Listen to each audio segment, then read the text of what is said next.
அனைவருக்கும் வணக்கம். நம்ம prelims and mains point of வியூல கரண்ட் அஃபேர்ஸ் கொஸ்டின்ஸ் பார்க்கலாம். இன்னைக்கு என்ன கொஸ்டின்ஸ் இருக்கு அப்படிங்கிறத பார்ப்போம். First one, India's RuPay card has been launched in which country அப்படின்னு கேட்டிருக்காங்க. இந்தியாவின் ரூபே கார்டு எந்த நாட்டில் தொடங்கப்பட்டது அப்படின்னு கேட்டிருக்காங்க. ஸோ எங்க அப்படின்னா மால்தீவ்ஸ்ல சமீபத்தில் தொடங்கப்பட்டிருக்கு. சரிங்களா? மால்தீவ்ஸோட பிரசிடென்ட் இந்தியாவுக்கு விசிட் வந்திருக்காங்க. கிட்டத்தட்ட ஒரு 5 ஒப்பந்தங்கள் கிட்ட கையெழுத்தாயிருக்கு. அதுல ஒரு விஷயமா இதுவும் இருக்கு. அடுத்தது, choose the correct statement. Nobel Prize for Medicine has been awarded to Victor Ambros and Gary Ruvkun அப்படின்னு சொல்லியிருக்காங்க. They were awarded the prize for the discovery of microRNA அப்படிங்கிறது செகண்ட் ஸ்டேட்மெண்ட். சரியான கூற்றை தேர்ந்தெடுக்கும்.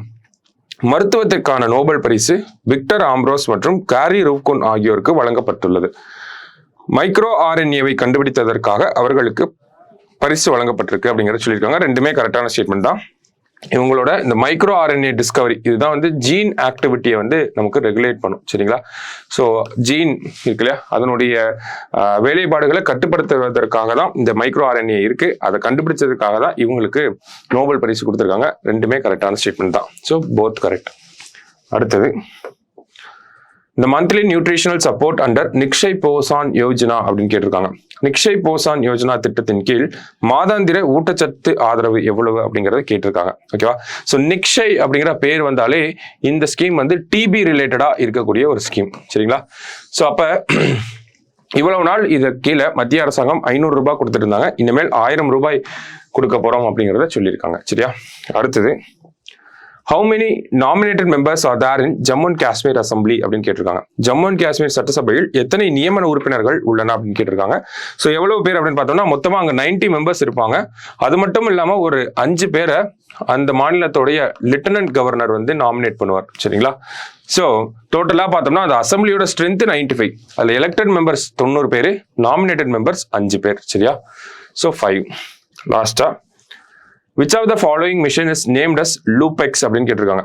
பின்வரும் திட்டங்களில் எது லூபெக்ஸ் என பெயரிடப்பட்டுள்ளது? அதாவது லூனார் போலார் எக்ஸ்ப்ளோரேஷன் மிஷன் அப்படிங்கிறதா இந்த லூபெக்ஸ். ஓகேவா?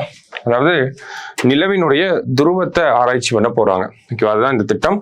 ஸோ லூனார் போலார் எக்ஸ்ப்ளோரேஷன் இந்தியாவும் இஸ்ரோவும் ஜப்பானும் சேர்ந்து தான் பண்ண போறாங்க. ஜப்பானோட விண்வெளி அமைப்பா இருக்கக்கூடிய ஜாக்ஸா இவங்க 2 பேரும் சேர்ந்து அந்த லூபெக்ஸ் அப்படிங்கிறத பண்ண போறாங்க.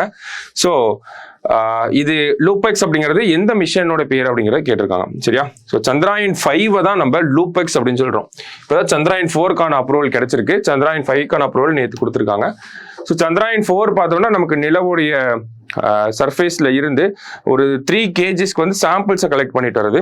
அதுக்கப்புறமா தான் சந்திராயன் 5, அதுக்கு தான் இந்த லூனார் போலார் எக்ஸ்ப்ளோரேஷன் அப்படின்னு சொல்லி பேர் வச்சிருக்காங்க. சரியா? ஸோ இன்னைக்கு கரண்ட் அஃபேர்ஸ் பேசிஸ்ல 5 கொஸ்டின் பார்த்துருக்கோம். தேங்க்யூ.